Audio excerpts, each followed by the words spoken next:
pour mu koy déplacer ngeen bàyyi ko xel. daa pour micro yi rek mu dem micro yi waaw. da ngay dugg de doo tax. micro yi déplacé leen micro yi mu dem.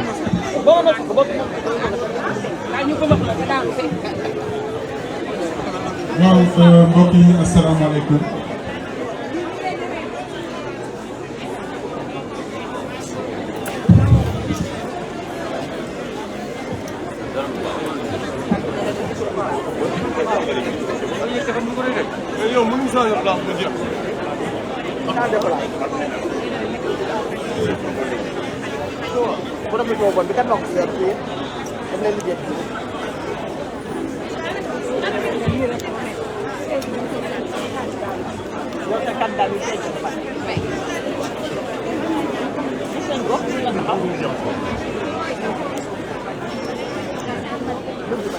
waaw mbokk yi ñu leen di nuyu di leen ziar di nuyu intercoalition bi nga xam ne tey lu bees la ci Sénégal muy coalition Yewwi Askan Wi ak Wallu Sénégal ñi ngi ci baax a baax fii ci assemblée nga xam ne dañoo fas yéene présenté ñi nga xam ne ñoo war a taxawal Dakar ci pencu ndaw réew yi ñaan yàlla ndam li nga xam ne moom la ñu bëgg au soir du 31 juillet incha allah Dakar validé ko Sénégal validé ko. kàddu gi dañ koy tënk bu ñu nuyoo ñi nga xam ne ñooy leader yi président Khalifa Ababacar Sall. président Déthié ak madame Maïmouna Bousso ñi nga xam ne ñoo fi teewal tey conférence de leaders le président Ousmane Sonko mi ngi ñëw ñu ngi leen di nuyu di leen dalal di leen remercier ci seen i taxawaay mais surtout xeex bi nga xam ne moom ngeen di xeexal tey pour démocratie Sénégal beneen bi di nuyu le professeur Joseph Sarr bi nga xam ne tey moom mooy le responsable du département de Dakar pour le compte de la coalition Wallu. Le maire Barthélémy Diaz, tête de liste du département de cette intercoalition laay wax du ma wax Yewwi bulletin bi Yewwi la mais Barthélémy Diaz mooy ki nga xam ne moo nekk tête de liste bi dañ ma désigné ma jël kaddu ci seeni tur muy ki nga xam ne mooy Serigne Abo donc nekk candidat ci liste bi également donc Abbas Fall nekk également ci liste bi man également ci laa bokk donc ci wàllu góor jigéen ñi dana am ku leen di waxal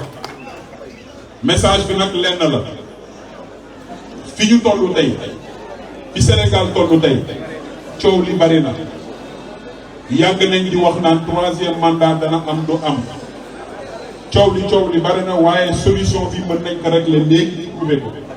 solution bi mooy au soir du 31 juillet coalition Yewwi Askan Wi Wallu Sénégal bu ñu majoritaire assemblée on aura réglé le problème bi nga xam ne mooy problème mu troisième mandat te dootuñu waxati am na benn doomu réew mi bu faatu ci ay manifestation loolu mooy la solution beneen bi ci des dégg ngeen ci réseaux sociaux yi ñuy wax naan yenn député yi ne ñun loi bu ñu indil ñu voté ko du ñu jéem a xam la nekk ci loi bi loolu lu garaw li ñu bëgg mooy ñu taxawal askan wi assemblée nationale dafa am ci démocratie surtout ci réew bu mel ni Sénégal ak na muy doxee nga xam ne lépp luy décision lépp luy pouvoir lépp luy loi de finance boobu nañ koy voté bëgg nañu doon représentant yoo xamante ne expérience bi nga xam ne am nañ ko au sein des collectivités locales di suivre li nga xam ne mooy gestion année bi 1er janvier ba 31 décembre bépp buy dépense ñu mën ko justifier loolu dafay xeex boo xamante ne argument boo koy indi xeex boo xamante ne entente moo koy indi te entente bi dafa fés ba pare bu ñu gisee ñu ne intercoalition parti politique rek coono la waaye nga ëlbati ko nekk ci biiri coalition Yewwi doon coalition Wallu doon coalition ñaari coalition yi toog waxtaan ba déggoo te kenn attewu leen déggoo leen fenn ñu wax ko man Babacar Mbengue gëm naa ne que kooku dafay coalition boo xamante ne ëllëg bu ñu nee dañuy liggéeyal Sénégal mën na trouver solution pour que Sénégal mën a jëm kanam te bu boobaa kenn du wax slogan émergence dafay nekk une réalité bu ñu nee nag développement lu nit di dundal ku toog sa kër xëy dem marché ñu ne la li daan jaay 2000 li daan jar 2000 léegi 1000 francs lay jaay sa facture courant jot lu daan jar 70 000 ñu ne la 35 000 la sa facture ndox jot lu daan fay 20 000 ñu ne la 10 000 la kooku mun na wax ne dafay dund émergence mais dund émergence boo xamante ne ci ay slogan la ci ay partage ci ay autoroute ak yeneen loolu mooy li nga xam ne dafa war a changer méthode yi dafa war a changer doxalin bi dafa war a changer gis-gis yi dafa war a changer donc mbokk yi ñu ngi leen di jox rendez-vous au soir du 31 incha allah pour une large majorité laa wax xam ngeen Yewwi Askan Wi dafa neexoon ba pare bleu jaune ñëw nag gën a neexal yëf nga xam ne bu ñu àndee yëf yi moom day sotti donc mobilisez-vous dem leen campagne bu leen xeex dara fi may daanele sama kàddu dafa am lu may faral di wax ci élection ñi koy gagné jour J à 22h yéen a ngi fàttali ko bu baax a baax jour 23 janvier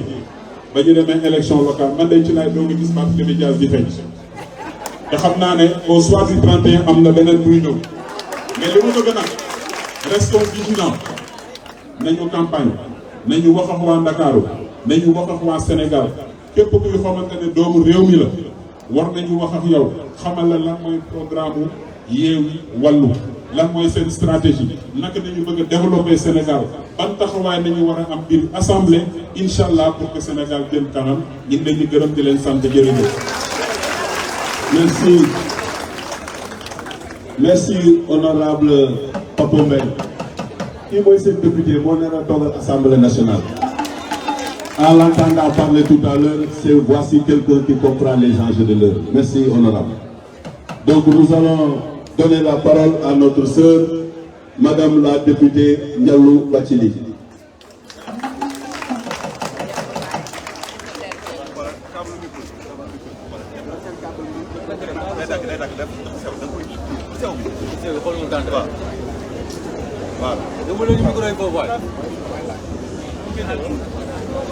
asalaamaaleykum wa rahmatulahi taala wa barakaatu. ñu ngi nuyu mbooloo mi fi teew yëpp ñu may ñu beral nuyoo rek suñu président parti Seydi Mouhamadou Moustapha Sy di leen xamal ne nekk fi waaye ñu leen di yónnee nuyoo ak bénédiction incha allah di nuyu itamit suñu mbokk leader yi nga xamante ne ñoom ñoo teew fii yëpp di beral nuyoo itamit suñu maire bëggoon na fi teew mais dafa voyagé mais ni leen yóbbante nuyoo itam mooy monsieur Cheikh Gueye xam naa kontaan nañ trop ci mbooloo bi nga xamante ne moom lañ ci fekk tey suñu xol sedd na si mobilisation bi nga xamante ne tey def nañ ko rawatina nag mention spéciale suñu mbokk jigéen ñi ñu tàccu leen bu baax suñu mbokk jigéen xam naa notre camarade Babacar wax na ci wàllu député yi bi nga xamante ne moom lañ di xaaree assemblée nationale ñun nag jigéen ñi dañu sonn ci gis ay député yoo xamante ne bu ñu tuddee seen tur rek dañ siy taf bu ñaaw bu ñu tuddee député ñu wax ay faux billets bu ñu tuddee député ñu wax ay faux passeport yu ñaaw yooyu ñun dañ see sonn di ko dégg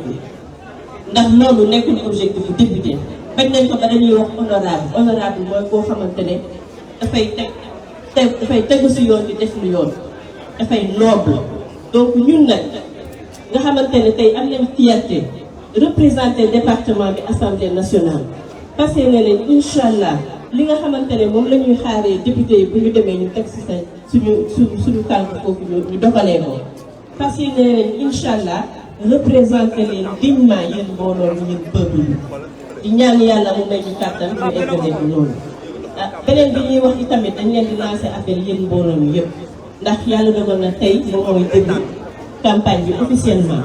buñ fi jógee tey ñun ñëpp dañu wàcc sur le terrain ndax liggéey bi ñuy xaar ci terrain bi lañ koy defee communication la laaj dañu wax coalition Wallu ak Yewwi mu am nu ñuy voté am bulletin bu ñuy voté mooy bulletin Yewwi Askan Wi bu dee ci Yewwi Askan Wi bu dee ci Wallu ak itam ñu utiliser bulletin Yewwi Askan Wi te ñu bëri dañ ko réeree ci population bi ñuy ñaan nag kenn ku si nekk su ñun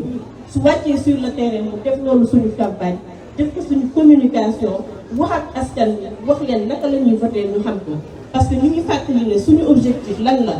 mooy ñu am majorité absolue pour li ñu bëgg a doxal ak li ñu bëgg a sotti changé ko ñu changé ko te man am naa yaakaar ne mbooloo bii toog fii rek déjà représenté ñu ñëwagul Dakar ñu nekk ñeneen ñi nga xamante ñoo bokk Dakar dinañ ko def d'accord ngeen wala d'accord ngeen kon nañu takk ñun ñëpp bu ñu demee ñu wàcc sur le terrain ñu xeex une campagne pour Yewwi Askan Wi ak Wallu ñu jël ndam bi le soir du 31 juillet. Merci beaucoup. Merci honorable député. xam ngeen ni kii ku ko yóbbu Assemblée nationale du fa dem du fa tàcc.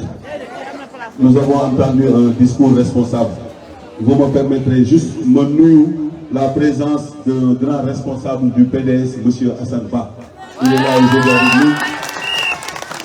Nous voulons saluer aussi la présence d'une grande dame qui vit aux États-Unis, mais nous avons beaucoup de combats. Khady Gueye, elle est là. Merci Khady Gueye. Nous avons le maire des Parcelles Assainies, Jamil Sané, qui est là aujourd'hui. Nous avons madame le maire de la Patte d'Oie, madame Maïmouna Dieye, elle est là aussi. Nous avons aussi monsieur Abdoul Aziz Paye, le maire de la Gueule Tapée. Et nous avons aussi la présence de l'honorable député Oulimata Guiro. On nous annonce aussi l'arrivée du président Ousmane Sonko. Nous accueillons le président Ousmane Sonko. Installez-vous après le compte de ce.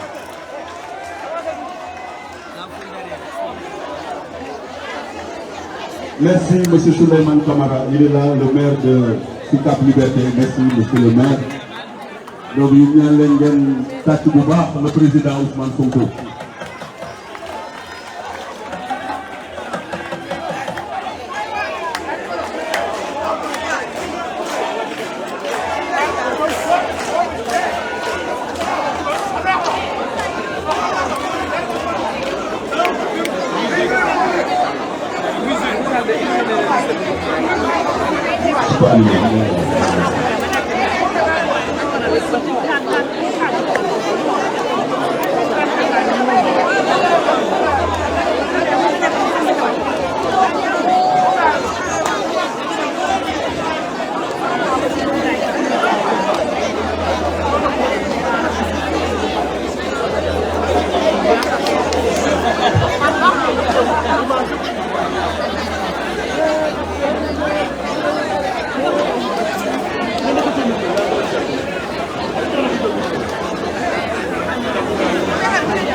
Voilà, merci beaucoup.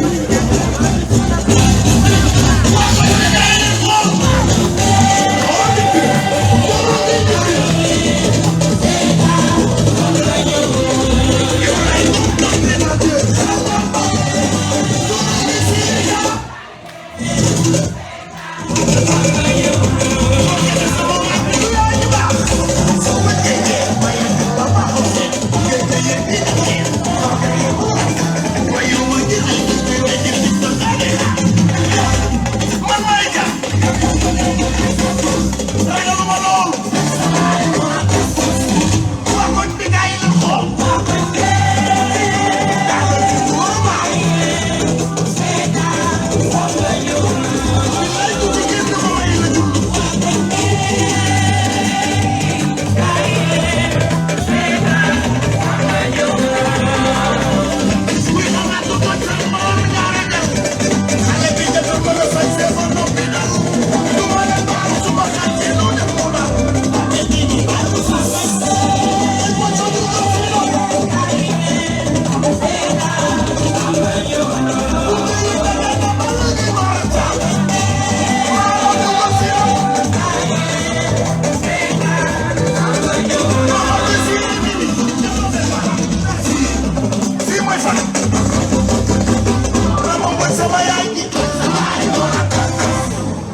Merci Didier, merci.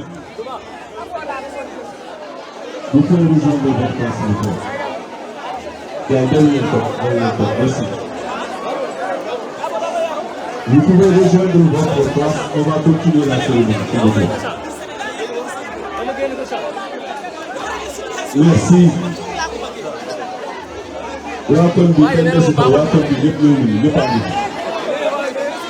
Voilà, donc sans tarder, nous allons donner la parole à l'honorable député Serigne Aboubakar Thiam.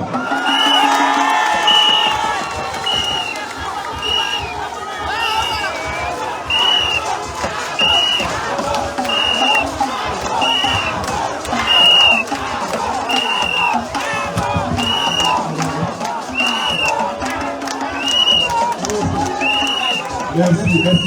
pour l'animation, merci. Merci s'il vous plaît, merci.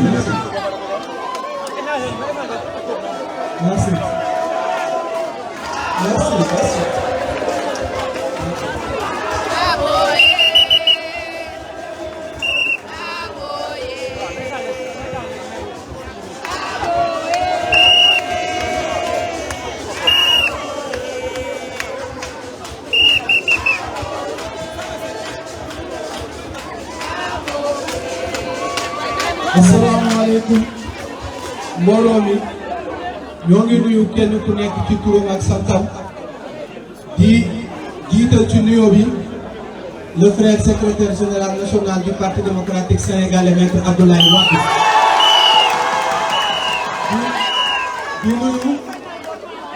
di nuyu pour le leader de Yewwi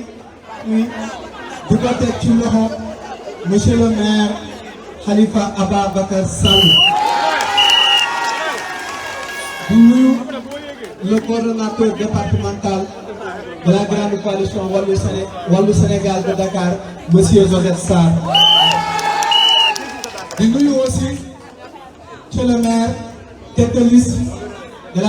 la coalition Yewwi Askan Wi département de Dakar, M. Barthélémy Dias, le grand maire. Nous, tous les candidats, madame ñoo bokk nekk ci liste bi di nuyu aussi responsable grande coalition Wallu yëpp ak Yewwi Askan Wi nga xam ne ñu ngi toog fii nii di saluer la forte présence de la jeunesse sénégalaise. élection yi ñu jëm dafa nekk am solo ci taarixu Sénégal ndax boo xoolee ki nga xam ne moom lañ ko seetal muy le président Macky Sall ragal la. bukkat la tàppet la lenn lay def mooy làqatu ci ginnaaw justice làqatu ci ginnaaw loi yi ku ko neex mu tëj ku ko neex mu bàyyi ku ko neex nga bokk ci élection ku ko neexul du bokk ci élection loolu nag bi ñu ko comprendre dëgg li nga xam ne moom lay bëgg looloo waral la grande coalition Wallu Sénégal ak la grande coalition Yewwi Askan Wi daal di àndandoo joxante doole ngir mën a jeexal loolu ngir mën a génne Macky Sall ci réew mi ngir mën a mettre fin ci li nga xam moom la am muy troisième mandat. surtout damay woon ndaw ñi képp koo xam na nga dem jëli ji li nga xam ne moo nekk sa carte électeur ndax carte électeur bi mooy benn gànnaay bi nga xam ne moom la ñu am ngir mën a dooraat yëkkati ba ci kaw sëlam jëm ci suuf bi nga xam ne mooy am élection Benno Bokk Yaakaar donc nañu taxaw ñun ndaw ñi te di leen wax ni vote bi dafa nekk loo xam ne lu am solo la ndax député ñaari fonction la am contrôler l'action du gouvernement def ay proposition de loi député yi ñu am duñu contrôler action du gouvernement kenn musul gis ab ministre bu ñu woo ci assemblée mu def ñombe député yi di ko laaj ci loolu noonu lan lañ fi nekkee Macky Sall bu nee waaw ma ni waaw bu nee déet ma ni déet askanu Sénégal dañoo sonn ci député yi mel noonu sonn ci député yi jaay bac diplomatique sonn ci député yi def faux billets sonn ci député yoo xam ne bu ngoo ak teg la ñu nekkee assemblée nationale te loolu dañu bëgg a jëlee andi député yoo xam ni bu cohabitation amee ça daf ñuy permettre ñu mun a contrôler l'action du gouvernement am un président de l'Assemblée nationale te boo xam ni opposition bi lay jóge mën a changer loi permettre li ñu di xeex mën a permettre Karim Meïssa Wade mën a nekk candidat Khalifa Sall mën a nekk candidat donc maa ngi di leen sant di nuyu aussi sama maire le maire de Grand Yoff monsieur Pape Madiop Diop.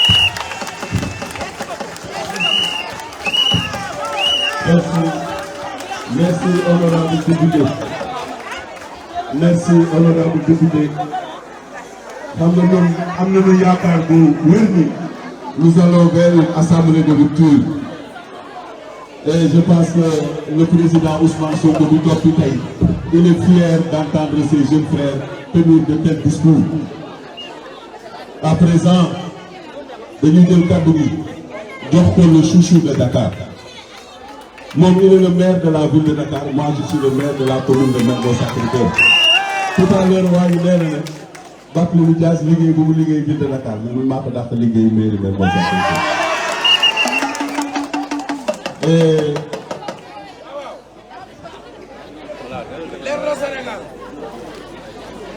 donc je disais tout à l'heure que le choix porté sur Barthélémy Dias pour diriger la liste de Dakar, ce choix, loin d'être fortuit, est motivé par la reconnaissance de son engagement, de l'amour qu'il a pour Dakar, de l'amour qu'il a pour le Sénégal. Et aujourd'hui, c'est une occasion aussi de remercier les leaders qui ont porté le choix sur Barthélémy. Et nous sommes rassurés, nous en tant que Dakarois, nous en tant que Dakarois, Barthélémy Dias rassure plus peu. Et je disais que récemment, l'acte qu'il a posé à la ville de Dakar rassure les Dakarois. Et il a pris les personnes les plus éprouvées, les personnes les plus démunies, wax leen ko yéen ci Dakar ngeen bokk. Action bi mu def c'est pour aider les populations. Et ce geste de haute facture a été apprécié par tous les Dakarois. Et si aujourd'hui ñu wax ni dañ koy yóbbu Assemblée nationale dénk ko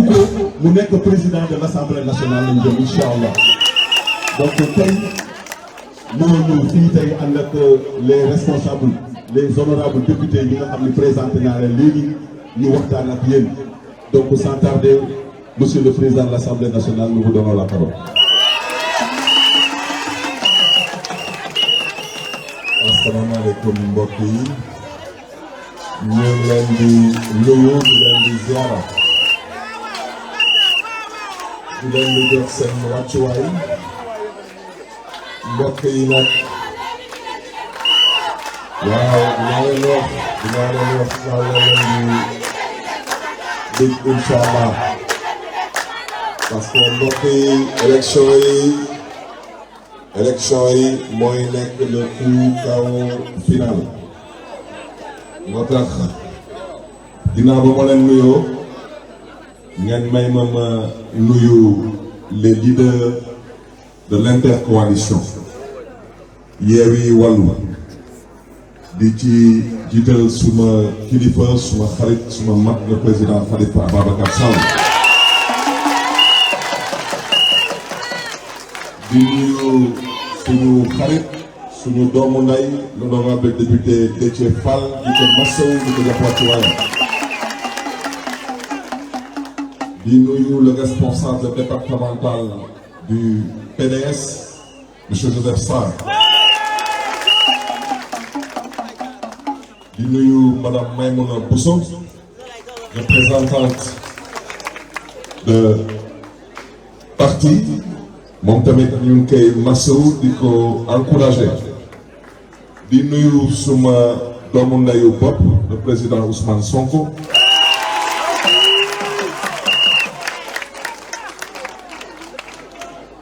man xam ngeen man da ngeen am lu ngeen may yéene man nag ma am lu may yéene suma kilifa yi moo tax ma ne leen mbokk yi bu leen yàkkamti xeex bi jeexagul dafa am foog ni seen tappale yi dañ ko def ñu c'est plié pour eux ils considèrent que dañu éliminer ñëpp ñoom ak seen bëgg-bëgg yàlla ak ay dogalam te yàlla noppi na démb tey solo ñëw kon nag dama ne mbokk yi gis ngeen suñu leader yi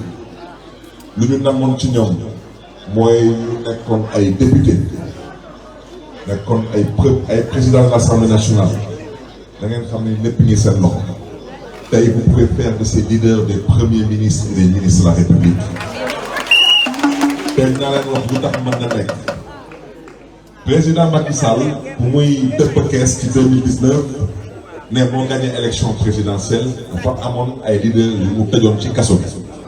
ñeneen ñi mu exilé leen génne leen ci dëkk bi mu indi ay tappale yu ñuy woyee parrainage jël carte xale yi confisqué carte d'électeur yi 2019 mu ne 58% la gagné ñu dem élection locale bik rek nee na moo gagné wante de ma baaxee leen pourcentage bi 42% la am ci élection locale moom xam na si il est majoritaire ou si il est minoritaire dans ce pays moo tax nous allons nous battre pour que cette cohabitation bu ñëpp nam ma gis Sénégal mu mën a nekk une réalité parce que mbokk yi wax ci mooy lan trop de pouvoir tue le pouvoir mënu leen jël lépp teg ko ci benn loxo kese mooy bossu président de la République mënul nekk la preuve war na leen ko amul yërmande ci yéen amul yéene ci yéen amul benn yaakaar ci ëllëgu Sénégal parce que nag wax ci duñ ko raay lu mu namm moom mooy 3e mandat su ngeen juumee ba fital ko laa wax ci élection législative yi mu dëgg 3e mandat teg te 3e mandat lu muy yee ci dëkk bi ñëpp xam nañ ko mooy fitna bu jéggi dayu moo tax mbokk yi dama ne bu ñu wax ci ay waxu liste benn bokk baakaar boobu kan mooy tête de liste xawma national kan mooy tête de liste départementale loolu ça nous intéresse pas ce qui nous intéresse c'est la stabilité du Sénégal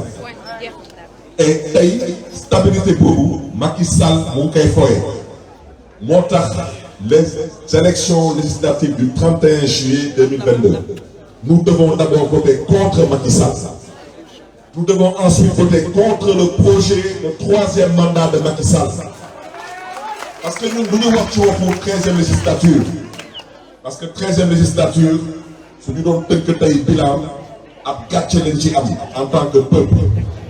Rouleau, kher, saga, trafic de faux billets,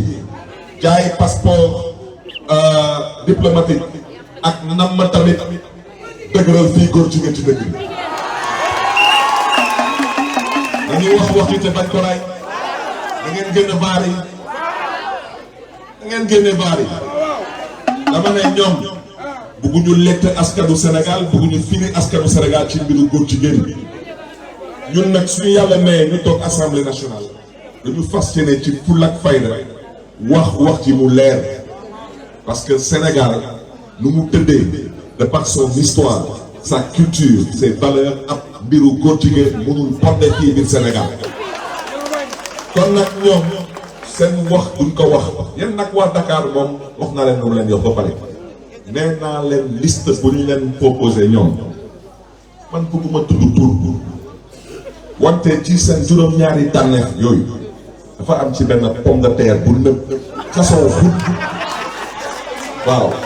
nekk nag maamu wotkat yi ak maami caabi yéen askanu Dakar dama ne wotkat du leen toogal assemblée nationale jaam du leen fa toogal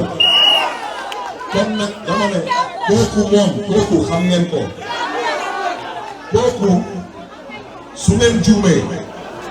ba mu xalaat parce que moom mënul nekk moo dem assemblée moom sax xam na ko wante su ngeen juumee ba mu xalaat moo dem assemblée nationale na ngeen ko déggee noonu moom nee na moom lu ko tax a jóg tey mooy xeex pour que Macky Sall am 3e mandat moom dafa bëgg a yee fitna fii bi Dakar dafa bëgg a yee fitna bi Dakar beneen bi nag mooy dañu am ku ñu jiital ñoom mooy seen tête de liste ñun dañuy fal ay député ñun wutuñu ay nit ñuy wëlbatiku di wuti ay remplaçants dama ne ku nekk ci gouvernement suñ la tabbee député nga da ngay démissionné assemblée dem tolli gouvernement waaw ñun dañuy wut ay député ñu fay toogal Dakar ak askanu Dakar moo tax mbokk yi yéen askanu Dakar na ngeen xàmmee mën a ràññee ñun lu ñu wootee ñun leer na dañuy wote assemblée de rupture mooy mën a wote ay loi gis ngeen dund bi nu mu chéré du benn ndogalu yàlla danaa leen jox benn exemple litre gasoil bu ngeen jël su leen waxee 800 francs lay jar na ngeen jàpp ni 450 francs yëpp ay taxes loolu mën nañ ko changer ci assemblée nationale gasoil boobu wala essence boobu day am impact ci dund bi parce que dund bi lu ñuy lekk day dugg ci ay oto pour mën a egg ci ay supermarché impact dina am ci suñu facture de courant ainsi de suite ainsi de suite ainsi de suite ainsi de suite tey lu ñu def tey fële ci hôpital Dantec mais dañuy jaay benn partie hôpital bi mais dañ koy tabax xaw ma luñ koy tabax pour tabaxaat beneen hôpital ñun gëmuñu loolu parce que dama ne suñ ko commencé woon depuis jamono Senghor ba tey saa yi bu ñu bëggee tabax dara mais dañuy am lu ñuy jaay ci suuf kon tey dëkk bi du des ci benn suuf ci dëkk bi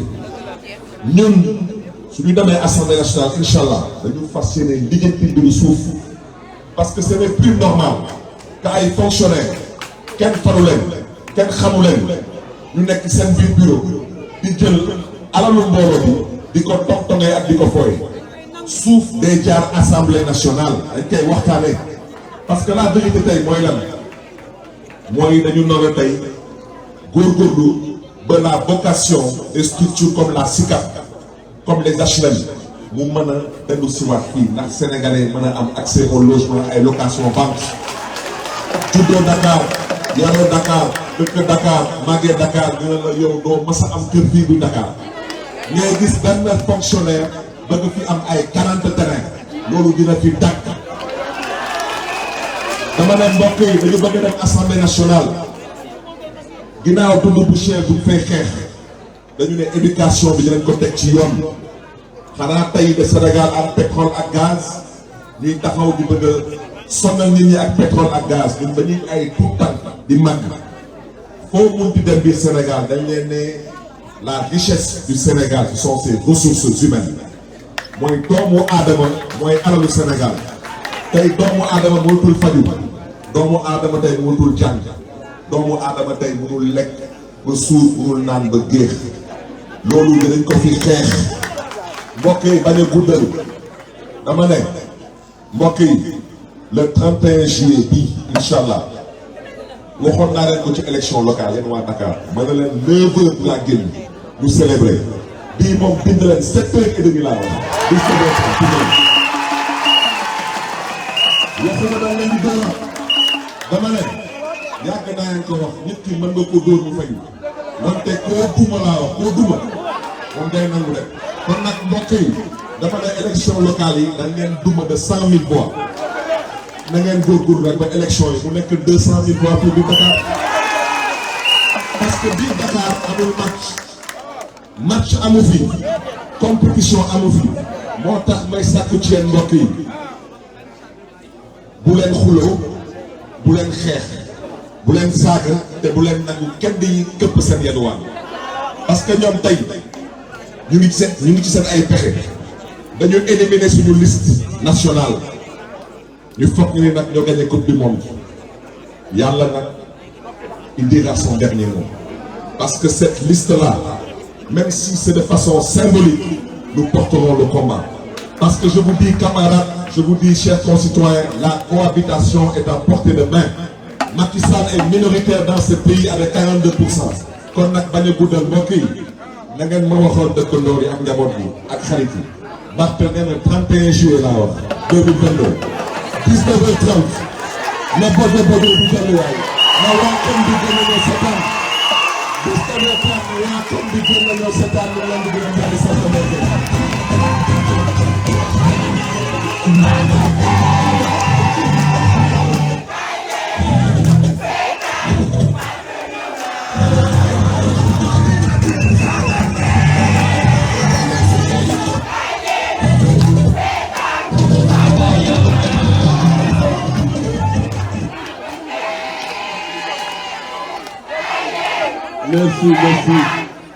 Merci.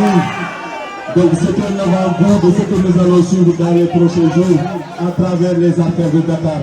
Ça, c'est l'inimitable, l'incomparable Barthélémy Dias. Merci beaucoup. Donc, nous allons donner la parole à notre frère Pathé pour qu'il nous fasse l'économie du programme, n'est-ce pas, pour la liste départementale Dakar. Pathé, vous avez la parole.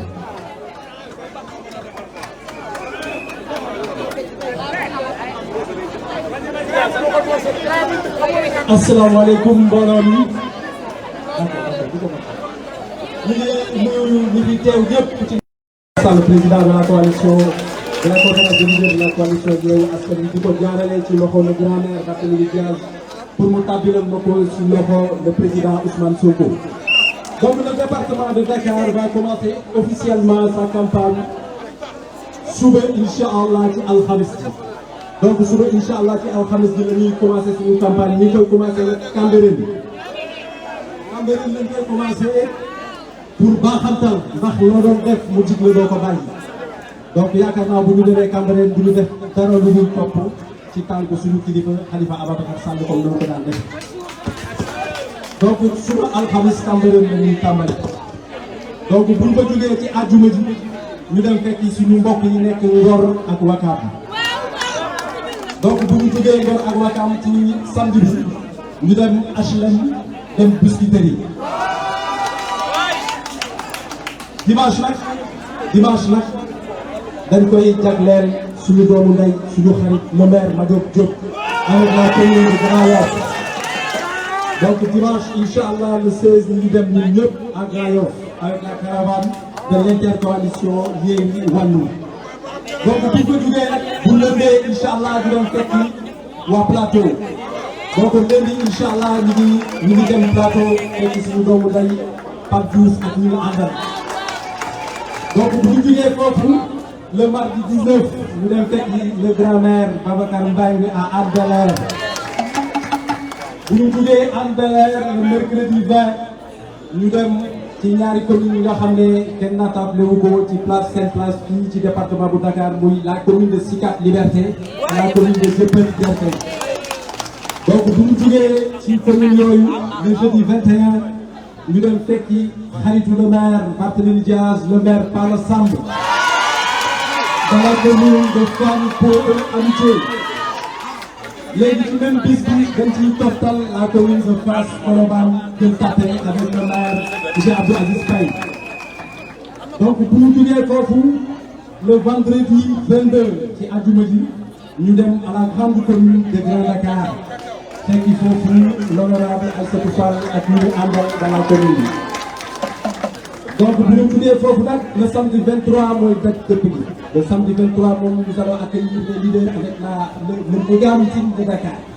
Ce méga meeting boobu le samedi 23 dañ ci toftal une grande caravane avec l'ensemble des leaders yi nga xam ne dinañu teew bis boobu ci Dakar. Caravane bi nag dinañ ko tàmbalee ca plateau jaar Médina ba agsi ci meeting bi. Donc bu ñu jugee foofu le dimanche inch'Allah le dimanche 24 inch'Allah ñu dem commune bu Yoff fekki le jeune maire monsieur Seydina Issa Laye Samb. Le lundi 25 nag ñu vraiment soxla suñu daal ñu ñëpp comme ni ko waxee namm suñuy vraiment tànk dem à la Médina. su ñu demee à la Médina dinañ fa fekki l'honorable député Adja Goura Diène ak ñu ànd ñëpp ñu teew nii. Donc bu ñu tuddee Médina nag ñu fekk si le grand maire monsieur Habib Tall ci ëllëg sa bu ñu tuddee Médina le mardi 26 nous serons dans la commune de Mermoz Sacré-Cœur bu ci yàlla àndee. Le mercredi 27 nag dañuy delloowaat suñu loxo parce que olof dafa ne forforaat delloo fa sax loxo dañuy delluwaat Grand Yoff seeti le maire Madiop Diop. Donc bu ñu jugee foofu le jeudi 28 toujours dans cette même dynamique ñu delluwaat à Hann Bel-Air fekkiwaat suñu grand-mère monsieur Babacar Mbengue. Bu ñu jugee foofu nag ñu boucler la boucle ñu dem fekki le grand-maire monsieur Djibril Sané à la commune de Parcelles Assainies le vendredi 29. Donc le samedi inch'Allah moom mooy la veillée électorale incha allah ñu defaraat taxawaay yi gën a jubal sàppe yi pour ba dimanche yi incha allah fa ñu daan jaar ak ñoom ñu jaar a fàttali ak ñoom comme ni ko le maire daan waxee rek ñëwoon fëwoon ñëwoon donc maa ngi jégalu ci kàddu bi vraiment di leen wax ne lii moom mooy programme bi nga xam ne le département de Dakar jagleel nañu ko avec à sa tête le grand maire monsieur Barthélémy Dias. Donc les heures de départ, Inch'Allah, ce sera à 15h30 et les lieux de départ à chaque fois que de besoin, dinañ ko communiquer, dinañ ko tasaare pour ñu ñëpp ñu mën ko yëgalee. Donc ñoo ngi jégalu ñëpp vraiment di remercier ñëpp ci kàddu gi jërëjëf. Merci Faté, tu as respecté le timing. Et je pense que les populations de Dakar vont s'approprier de ce programme. Maintenant, il reviendra à chaque commune, dès ngeen date bi ngeen jagleel, ngeen mobiliser vos bases respectives. nga xam ne des candidats bu ñu ñëwee foofu fekk ni donc loolu formalité lay nekk nous sommes sûrs de notre belle victoire, une victoire éclatante avec panache et sans bavure. Donc sans tarder, vous me permettrez juste de rendre un hommage mérité à nos leaders parce que tey bu ñu ñëwee fii tey dañ koy mën a delloo leen jukkal ñoom ñu toog fii tey si prise yu jóg bi et ñoom seen wàllu bopp ñu jël seen kàddu jox ko Khalifa Ababacar Sall qu'on ne présente plus au Sénégal mu jiite coalition bi et cela nous rassure à plus d'un titre parce que moom moo jiite mais derrière il a des frères il a des sœurs ñu jàpp li nga xamante ni tey ça suscite l'espoir pour le Sénégal. C'est ensemble avec ces gens-là que nous allons bâtir un Sénégal nouveau. Donc tey bu ñu ñëwee fii dañ leen war a rendre un hommage ma ñaan leen ngeen tàcc leen bu baax a baax. Il n'y a que ça qui veille. C'est des gens qui ont compris les enjeux de l'heure. Ils ont fait trop de dépassement, ils ont fait trop de générosité. Et je pense que ñoom ku ci nekk ak coalition bi ñu àndal sa à la base ils ont compris lors des dernières élections locales c'est comme ça que nous avons travaillé et tey bu ñu mettre en place cette coalition au niveau national c'est vrai qu'il y a eu des tractations discussions yi am na échanges yi am na mais les gens se sont retrouvés autour de l'essentiel et c'est ça qui va être Inch'Allah nous allons gagner haut et très fort donc dañuy jël kàddu gi jox une lionne une grande dame aussi qui s'est toujours battue je l'ai dit tout à l'heure dans le cadre de la consolidation de la démocratie, Madame Maïmouna Bousso, du Kofokadou.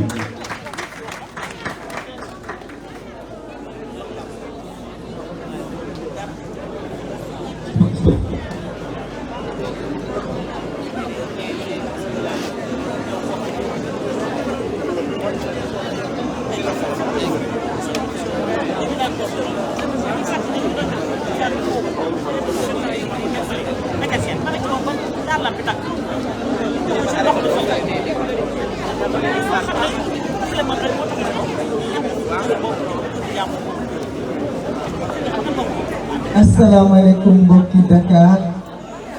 maa ngi leen di nuyu kenn ku nekk turam ak santam monsieur le maire maa ngi teg nuyoo bi ci sa loxo di nuyu le maire le grand maire Khalifa Ababacar Sall ak leader yi fi nekk yëpp di wax rek ne suma kàddu du ci gudd parce que am na léegi li Barthélémy Dias wax mooy diggante ñun ak ñoom match amu fa may wax rek ne bu yeboo waa Dakar ngeen tëdd ngeen nelaw ngeen xam ni élection yi di ñëw c'est à l'aise lay doon pour Barthélémy Dias parce que confirmation à l'aise lay doon parce que ni ñuy tànn ak ñii nekk ci liste bi du ñu benn liste Dakar bi fi mu jógee ak fi mu teeree war ngeen xam ne liste gagnante la parce que ñi ci nekk ñoom ñoo tax ni Wallu ak Yewwi defee preuve de dépassement def preuve de sacrifice li Sénégalais yi bëggoon ñu fekk ci leen si mooy intercoalition loolu yëpp njëriñu askan wi la li may daanelee rek mooy di demander Sénégalais yi am na ku ko wax léegi dem leen ngeen jëli seen ay carte électeur distribution bi commencé na am na nag ñu naan gisaguñu Yewwi yëgaguñu Yewwi dama ni Ferrari ak deux chevaux du benn am na ñoo xam ni seen ay automoteur yi baaxul moo tax ñu teel a commencé ndax xam nañ ni jam ñaajo lañ leen di bàyyi bu leen neexee nag ñu cali waaye bis bu ñu jógee ñu xam ne lépp dëgg la parce que ñun nag ñooy askan wi te li askan wi bëgg loolu la ñuy def kon nag taxaw leen ngeen xaar bu leen yàkkamti léegi rek lay doon liñ leen di wax yéen a ñu ko gën a xam fiñ leen jëme yéen a ñu ko gën a xam lan kese la mooy won leen ne leen Yewwi Askan Wi ak coalition Wallu wane nañu tey ne taxaw seen bopp taxu leen a jóg. Khalifa Ababacar Sall du doon député Déthié Fall du doon député Ousmane Sonko du nekk député lan moo tax ñuy bàyyi seen ay nelaw lan moo tax ñu war a nekk ci mbedd mi jóge Dakar jëm ba au fin fond du sud Sénégal pour lan pour sauver le Sénégal pour sauver les lendemains de ce pays loolu il faut ngeen xam ko xeexuñu pour ay poste xeexuñu pour ay avantages dañuy xeex pour enlever ce gouvernement qui est ici abréger les souffrances des populations kon nag ne ñëpp a xam ne lii mooy premier tour bi mooy ngeen voter massivement pour Yewwi Wallu pour une victoire du 31 juillet. Merci beaucoup. Merci Maïmouna, merci pour ce discours très sage. Donc sans tarder, nous allons donner la parole à ce grand monsieur aussi qui a toujours combattu pour l'état de droit. Et récemment, ce qui lui a valu d'être emprisonné, mais il a vécu ce moment avec beaucoup de dignité. Je vous présente Déthié Fall. Merci, monsieur le député.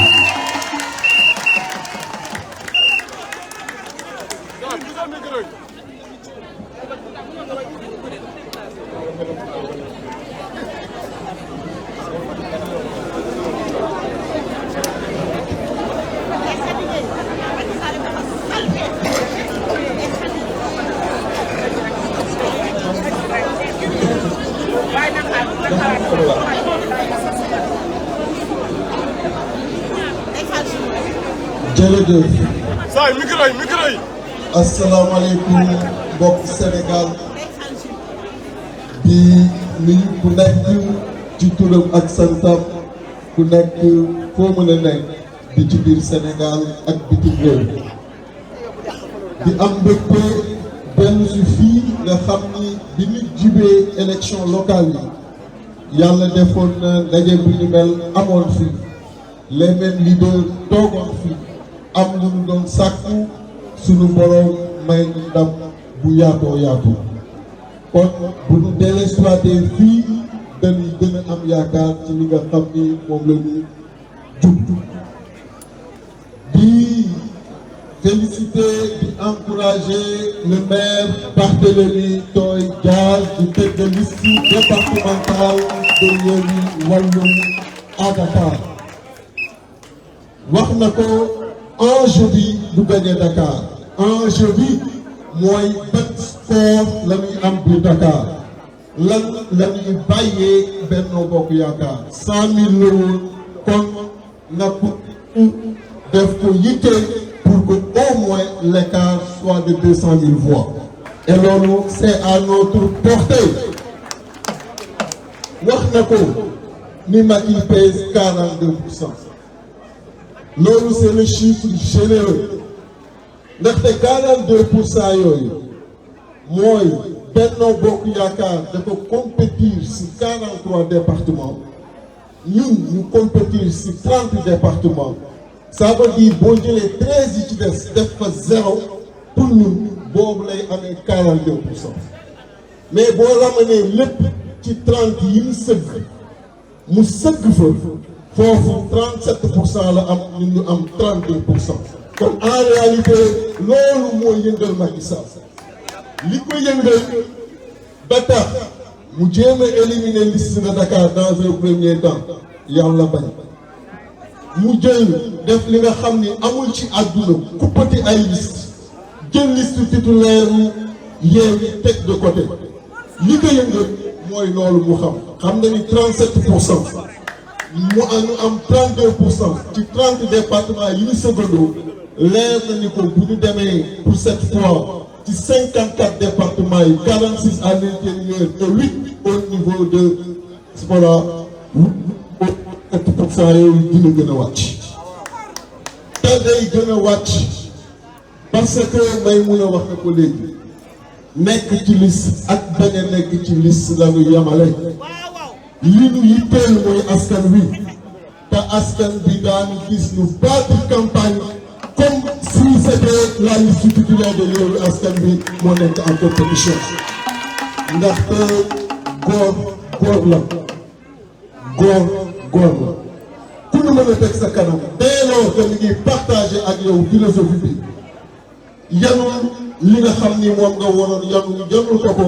nga def li nga xam ni moom nga waroon def bu fekkee yow la donc loolu la Yewwi Askan Wi fas yéene def kon mënuñu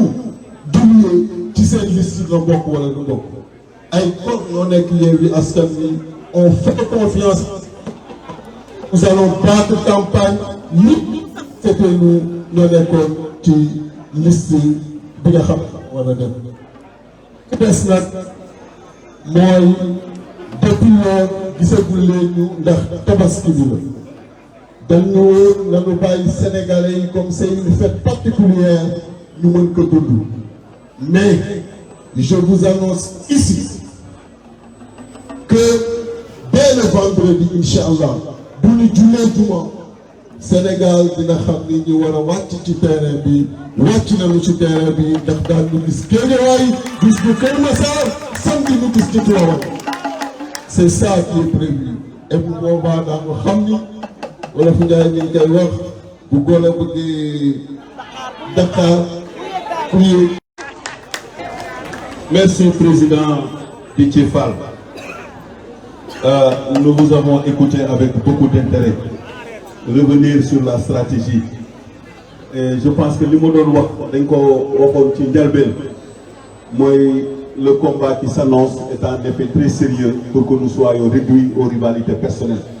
Il n'y a que l'unité, la cohésion et la solidarité moo ñu mën a may ñu am une belle victoire. Donc ñu jël kàddu gi jox ko ki nga xamante ne aussi on ne le présente plus. Il a fait ses preuves te tey mën naa wax ne bokk na ñi nga xamante ni tey ñoo tere nelaw celui qui loge là-bas au palais et dans ma commune là-bas à Mermoz je veux nommer Ousmane de Sell bi Ousmane Sonko.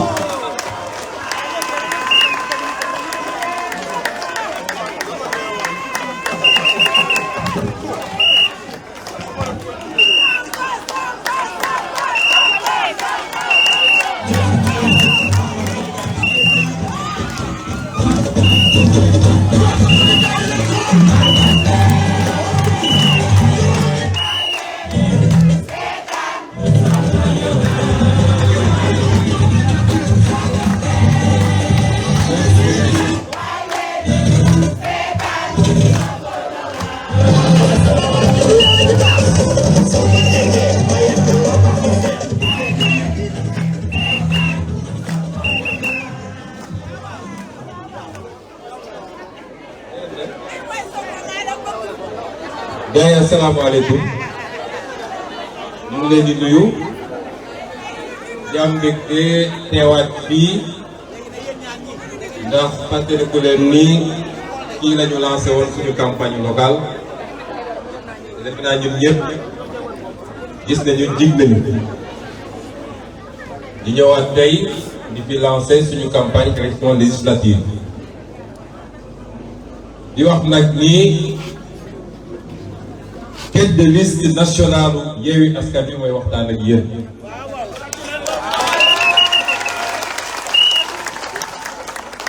ndax tappale yi Macky Sall tappale ndax tiit gi mu tiit ak njublang bi mu dajale moom ak conseil constitutionnel ak direction générale des élections ak lu looloo may bañ a tudd ba fexe ba écarté suñu liste ci jamono jooyu mu def tappale bu ko raw nag ak conseil constitutionnel ak direction générale des élections ak li may bañ a tudd pour valider liste fi nga xam ne am na problème parité loolu mu ngi yem ci seen i tappale ñoom mais ñun li ñu jàpp mooy dans les faits suñu liste nationale elle reste intacte te yàlla def na ni man mii di waxtaan ak yéen maay tête de liste nationale. loolu nag déclaration dañ koy firndeel li ñu koy firndeelee mooy sénégalais yëpp ñu ngi laaj ana Yewwi Askan Wi gars yi ne nañ campagne bi dafa safadi moo ne ñoom ñu ngay wër dëkk bi de ñoom ci ñoo saful suukar safuñu xorom ñu wax lu Sénégal yi dégg te fu ñu dajale juróomi nit ay enveloppe nit ñi ñun nag suñu digganteeg askan wi cofeel la ak bëggante loo xam ne laluwul ci intérêt waaye kóolute gu dox suñu digganteeg askan wi moo tax ni ko honorable de cee waxee rek bu ñu commencé yëngatu rek nit ñi xam ni campagne ubbi na bu soobee yàlla liñ koy firndelee mooy ñu ngi dalal xel ñëpp campagne bi suñu campagne la du campagne yu candidat yi nekk ci liste yi liñ ci fas yéene def mooy raw fuuf ñun suñu nekkoon ci liste yi te dinañ ko def à travers tout le Sénégal incha allah dañ ko def ci Fouta def ko Waalo def ko Ñambur def ko Bawol def ko Sine Saloum Bundu def ko Casamance Dakar nag xam naa ni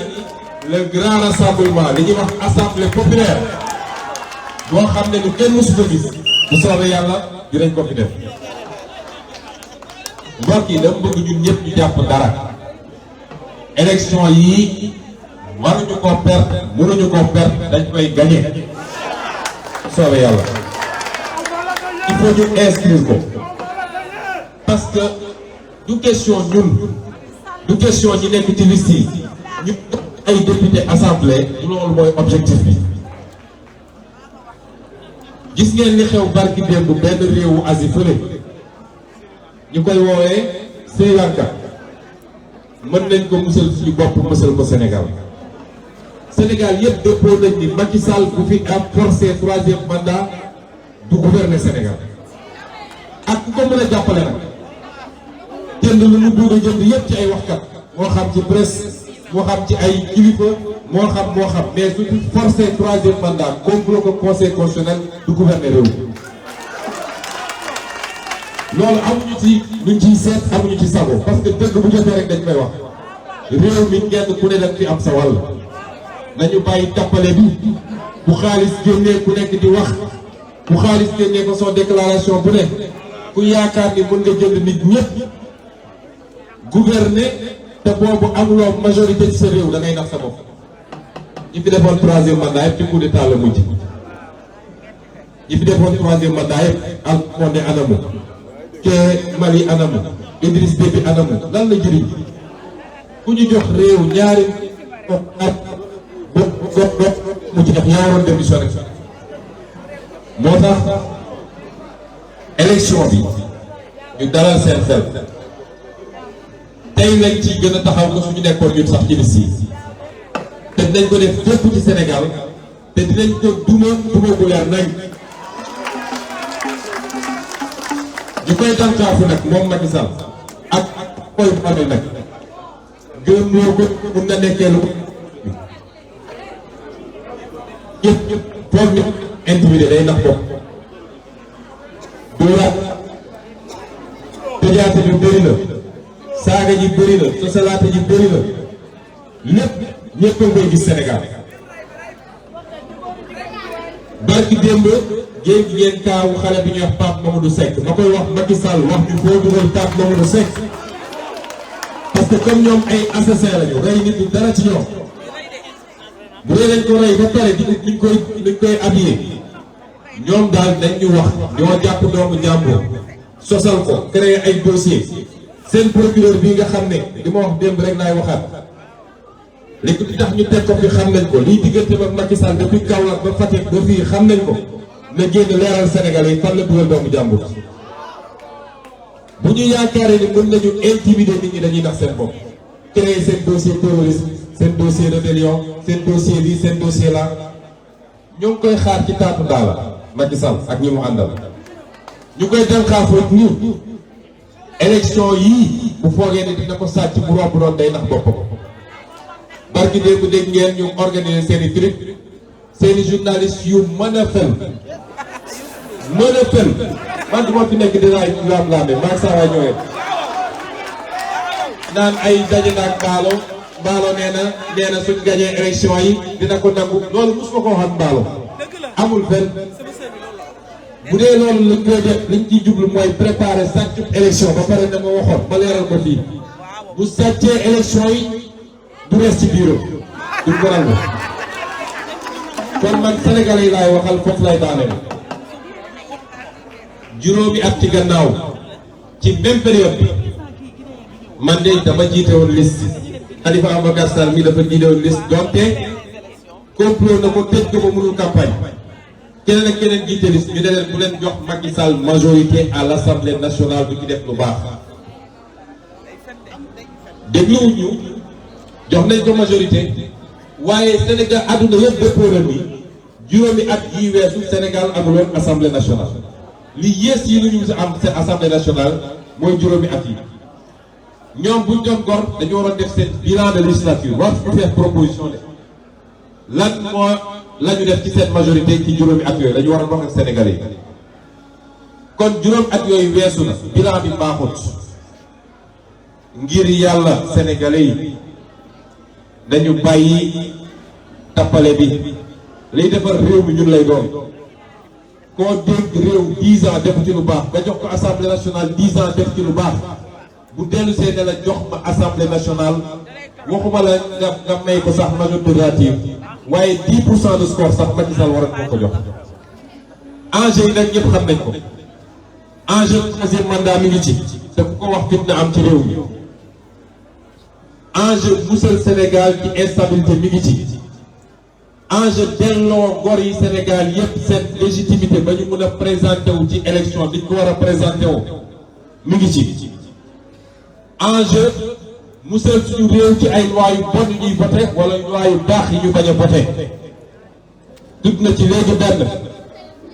mooy yàq réew bi ñu bëgg a yàq réew bi ca papier bu am ci lu ñuy signé ak convention internationale dugal leen ci waxu genre te fu ñu la tuddee genre mooy na nga ñu def ba góor jigéen sax ci réew mi barki démb dégg ngeen lu ñuy wax OGM nga xam ne musiba la ci lu ñuy lekk ay gàncax yu ñuy modifié génétiquement voté nañu loi boobu dànk ci assemblée nationale léegi ñu commencé sol suñu doom yi loo xam ne feebar bu bon bu nekk dina judd ci ñoom enjeu yi nekk ci élection bi kenn xamul lu mu toll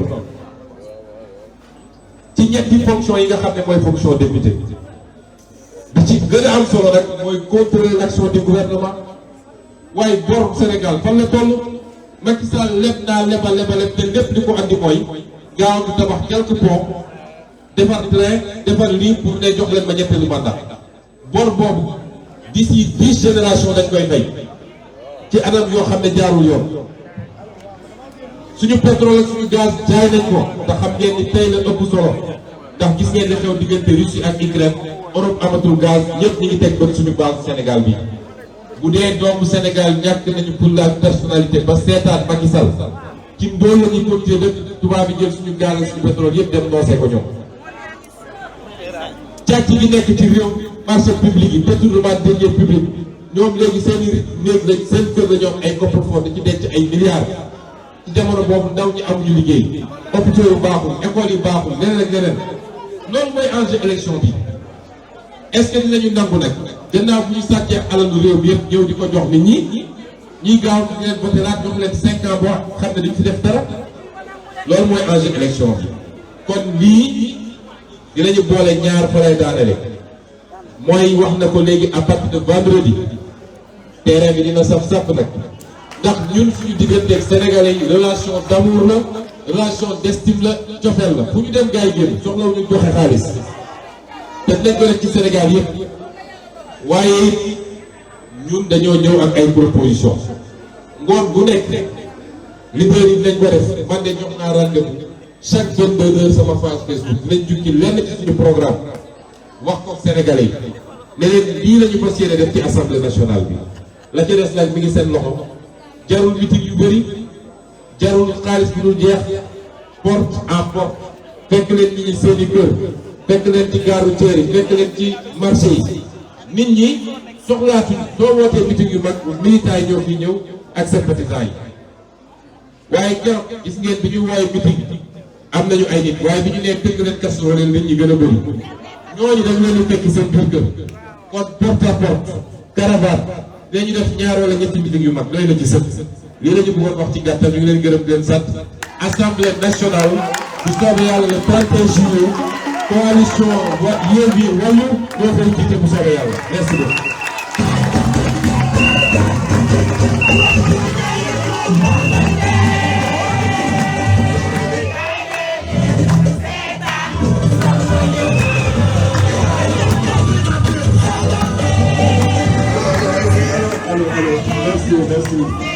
Merci Didier. Nous avons entendu la déclinaison. Il est largement revenu sur la stratégie et surtout les enjeux des élections. Nous savons ce qui nous attend et que préparez-vous, Inch'Allah. Dans les prochains jours, nous allons sillonner les artères de Dakar et de l'ensemble du territoire national pour vous dire, député, naka la mën a taxawee Assemblée nationale. Si Ousmane Sonko le dit, il a fait l'expérience et aujourd'hui il a été élu meilleur député du Sénégal. Donc sans tarder, nous allons donner la parole au président. Celui qui a été choisi par ses pairs pour diriger la coalition. Un homme généreux, un homme disponible, un homme courtois. Je vous nomme Khalifa Ababacar Sall, vous avez la parole, monsieur le président.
Merci Didier, merci.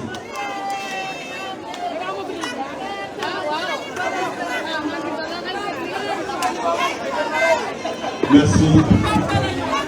Donc allez-y, monsieur le président, vous avez la parole.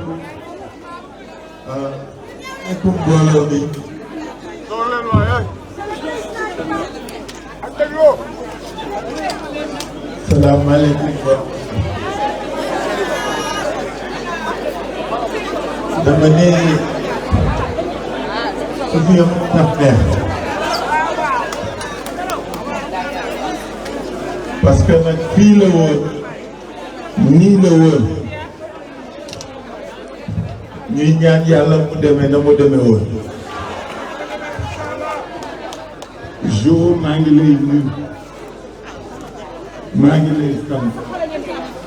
maa ngi lay màggal parce que à travers toi dama koy def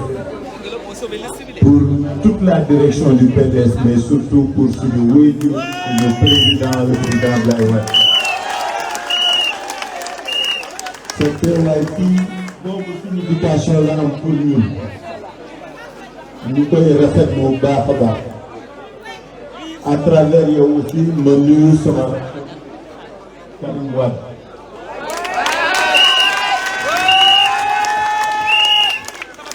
mbooloo mi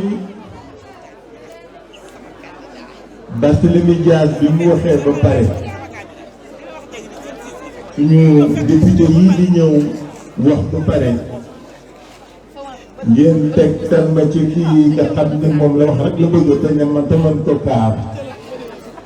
wax day xaw jafe mais ma di leen félicité bu baax parce que nag li ñu dajale tey dafa sotti ba pare ñun li ñu fi indi du Macky Sall il ne présente aucun intérêt pour nous askan wi rekk ñu ñor ëllëgam nekkinam la muy doon loolu rekk ñu ñor moo tax bi ñu waxee enjeu élection yi dama bëgg que chacun de vous s'imprègne ci ñun lu tax ñu ne askan wi ñun la war voter. maa ngi féliciter bu baax notre grand-mère Barthélémy Diaz parce que nag moom ak équipe am il fait notre fierté. ma ne ñoom rëccu wuñu luñ doon fale Barthélémy Diaz maire de Dakar. xam na boppam xam na li mu doon xam na lu tax mu nekk fi xam na fa mu jëm te ñemewu te ragalu ko. na ko yàlla lafal cat na ko yàlla lafal cat na ko yàlla lafal cat. lui et toute son équipe de yéene am yaakaar doo xam ni comme il l'a dit Ousmane Sonko complété ko ak ñi fi aw te askan wi suñ ñu joxee majorité le 31 juillet coonoon jeex jooy yi jeex lool bi jeex wóor bi jeex parce que li ñu amoon solo nag mooy projet bi Yewwi Askan ak Wallu Taxawu tëral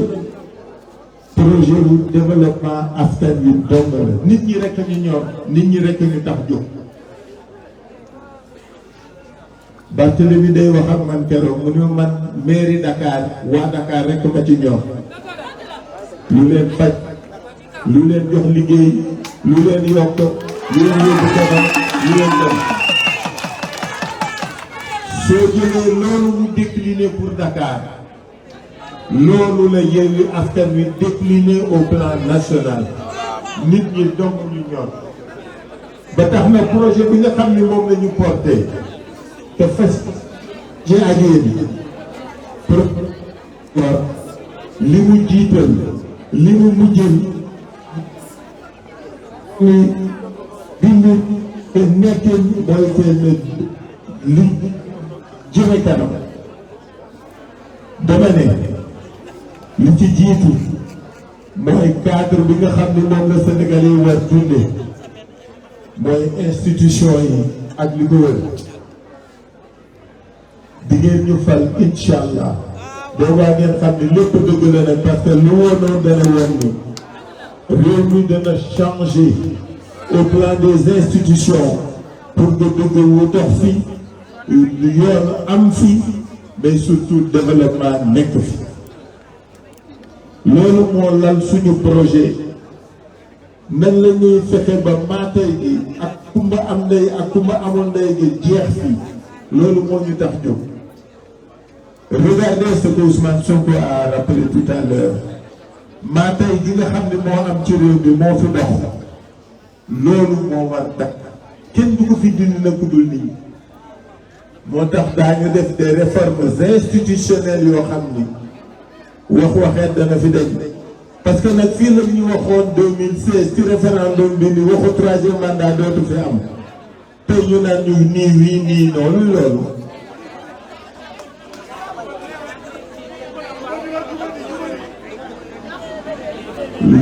moo fi dakk.